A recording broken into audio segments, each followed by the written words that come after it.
سر یہ جو world cup ہماری ٹیم نے جیتا ہے انگلینڈ میں، اس پہ سر آپ کچھ کہنا چاہیں گے؟ میں سمجھتا ہوں کہ ایک بہت بڑی ہمارے لیے اعزاز ہے، اور ہمارے جتنے بھی پارلیمنٹیرین تھی انہوں نے بہت سیریس لیا، خاص کر زید پریز صاحب اور زاہد صاحب اور جو مصطفیٰ محمود اور جو بھی ہمارے تھے تمام پارلیمنٹ سے نمائندے، انہوں نے بہت اچھے کا مظاہرہ کیا، ایک ڈسپلن کا مظاہرہ کیا، اور اللہ نے ہمیں پہلی دفعہ جو ہے نا ایک موقع دیا، ہمیں عزت ملی۔ تو یہ ایک بہت بڑی کنٹریبیوشن ہے تمام کھلاڑیوں کی، اور پہلی دفعہ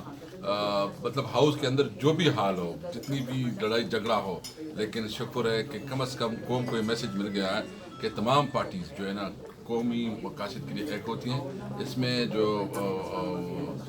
قریشی صاحب، دل قریشی صاحب اور علی زاہد، آپ کو پتہ ہے کہ مختلف پارٹیوں سے ہیں، پیپل پارٹی کے بھی مین تمام ایم این ایز تھے، تو ہم نے پاکستانی قوم بن کے وہاں کھیلا ہے، اور مجھے امید ہے کہ انشاءاللہ تعالیٰ آگے بھی کھیلیں گے پاکستان کے لیے، اپنے ملک کے لیے، اپنے ملک کے عوام کے لیے۔